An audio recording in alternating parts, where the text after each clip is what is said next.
Quota మంటలు బంగ్లాదేశ్లో రాజకీయ ప్రకంపనలకు దారితీశాయి. బంగ్లాదేశ్ ప్రధాని షేక్ హసీనా రాజీనామా చేశారు. ఆమె ఢాకా హౌస్ను వీడనున్నట్లుగా బంగ్లా మీడియా కథనాలు ప్రసారం చేస్తున్నాయి. కాసేపట్లో దీనిపై అధికారిక ప్రకటన వస్తుందని సమాచారం. రిజర్వేషన్ల వ్యవస్థను సంస్కరణ డిమాండ్తో గత కొంతకాలంగా ఆందోళనలతో అట్టుడుకుతోంది బంగ్లాదేశ్. నిరసనలు హింసాత్మకంగా మారడంతో దాదాపుగా 300 మంది చనిపోయారు. తాజాగా ఆదివారం మరోసారి ఘర్షణలు రాజుకున్నాయి. 14 మంది పోలీసులు సహా దాదాపు 100 మంది ప్రాణాలు కోల్పోయారు. ఆందోళనకారులతో చర్చలకు షేక్ హసీనా చేసిన ప్రయత్నాలు ఫలించలేదు. చివరికి ప్రధాని పదవి నుంచి తప్పుకున్నారు షేక్ హసీనా. మరింత సమాచారం మా ప్రతినిధి వెంకటేష్ అందిస్తారు. వెంకటేష్, బంగ్లాదేశ్ ప్రధాని షేక్ హసీనా రాజీనామా చేసినట్లు వార్తలు వస్తున్నాయి. పూర్తి అప్డేట్స్ ఏంటి?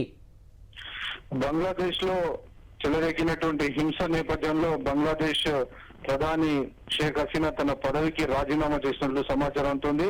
ఈరోజు స్థానికంగా ఉన్న యువకులు, విద్యార్థులు చలో ఢాకాకు పిలుపునిచ్చారు. ఈ నేపథ్యంలో ఢాకాను ముట్టడించేటువంటి పరిస్థితులు, అలాగే గత 4-5 రోజుల నుంచి కొనసాగుతున్నటువంటి ఆందోళనలో దాదాపు 100 మందికి పైగా చనిపోయారు. ఈ పరిస్థితుల నేపథ్యంలో ఆందోళనకారులందరూ కూడా ఢాకాను తరలి వస్తున్న నేపథ్యంలో వెంటనే షేక్ హసీనా తన పదవికి రాజీనామా చేశారు.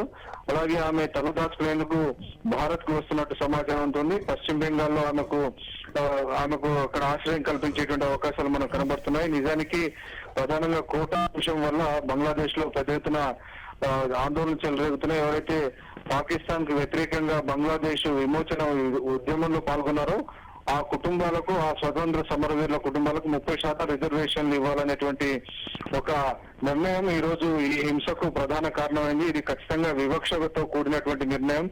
మెరిట్ బేస్డ్ గానే రిజర్వేషన్ల కోటా ఉండాలి తప్ప కేవలం పాకిస్తాన్ కు వ్యతిరేకంగా బంగ్లాదేశ్ విమోచన ఉద్యమంలో పాల్గొన్నంత మాత్రాన 30% రిజర్వేషన్లు ఇవ్వడం సరైనది కాదు అని విద్యార్థి లోకం అంతా కూడా ఆందోళన బాట పట్టింది. ఈ అంశం పైన రీసెంట్ గా సుప్రీంకోర్టు దీనిపైన స్టే విధించినప్పటికీ ఈ ఘటనలో ఇప్పటికే చనిపోయినటువంటి విద్యార్థులు వీరందరికీ న్యాయం చేయాలనేటువంటి ఒక ఆందోళనతో పెద్ద ఎత్తున బంగ్లాదేశ్ రాజధాని ఢాకాలో షేక్ హసీనాకు వ్యతిరేకంగా ఆందోళనకారులందరూ కూడా ర్యాలీ నిర్వహించారు. ఇప్పటి వరకు ఈ ఘటనలో దాదాపు 100 మంది చనిపోయారని సమాచారం అందుతోంది. అలాగే దాదాపు 14 మంది పోలీసులు కూడా ఈ ఘటనలో చనిపోయారు.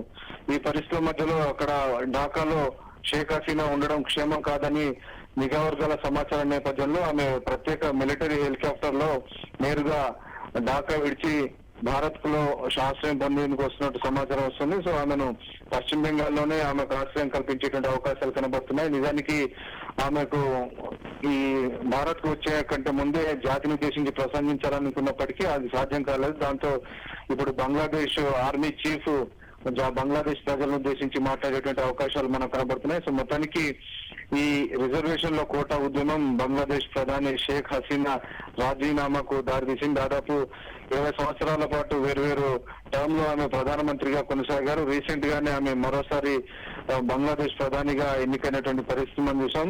సో ఈ పరిస్థితుల మధ్యలో ఈ రిజర్వేషన్ లో కోటా అంశం అది చినికి గాలివానగా మారి దాదాపు 100 మంది చనిపోవడం, ఏకంగా ఆమె తన పదవికి రాజీనామా చేయాల్సినటువంటి పరిస్థితి ఏర్పడింది. అలాగే ఆమె పార్టీకి సంబంధించినటువంటి అవామీ లీగ్ సంబంధించినటువంటి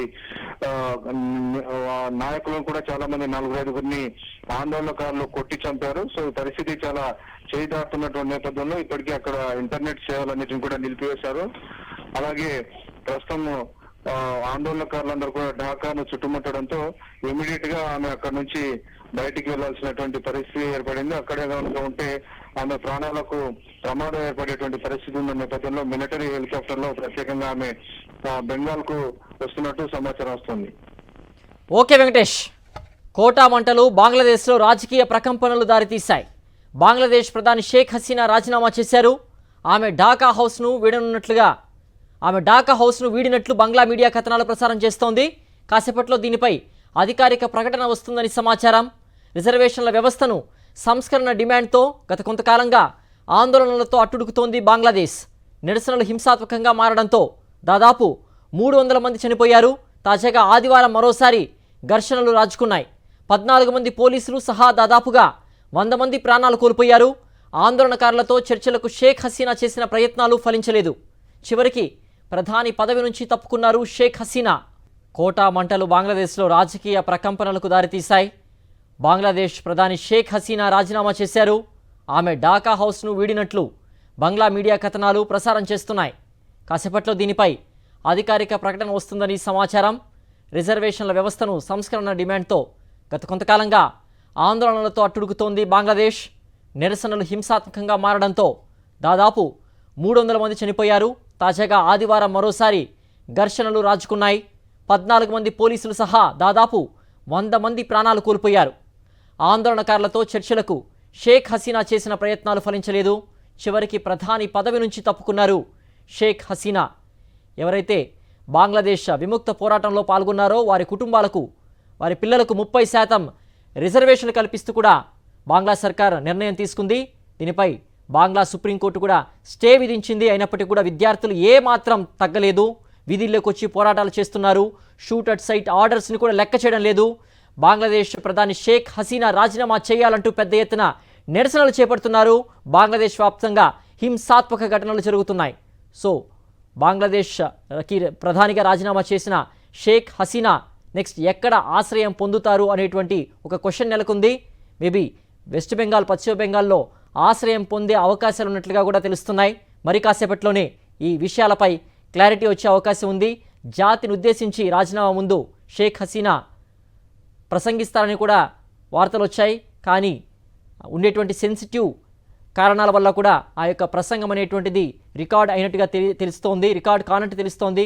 సో నెక్స్ట్ షేక్ హసీనా ఎక్కడ ఆశ్రయం పొందుతారనేటువంటిది ఒక క్వశ్చన్ మార్క్గా ఉంది. కోటా ఉద్యమంలో భాగంగా శాసన ఉల్లంఘన చేపట్టిన ఆందోళనకారులని అధికార అవామీ లీగ్, దాని విద్యార్థి విభాగం, ఛాత్రా లీగ్ కార్యకర్తలు అడ్డగించడంతో ఘర్షణలు మొదలయ్యాయి. ఢాకాలో ఓ షాపింగ్ మాల్కు అల్లరి మూకలు నిప్పు పెట్టాయి. పెద్ద సంఖ్యలో వాహనాలు ధ్వంసం చేశాయి. సిరాజ్గంజ్లోని ఓ పోలీస్ స్టేషన్కు సైతం ఆందోళనకారులు నిప్పు పెట్టారు. ఈ ప్రమాదంలో 14 మంది పోలీసులు మృతి చెందారు. ఘర్షణల్లో మొత్తం 300 మంది పోలీసులు గాయపడినట్లు అధికారులు వెల్లడించారు. పరిస్థితిని అదుపు చేసేందుకు పలుచోట్ల భద్రతా బలగాలు కాల్పులకు దిగాయి.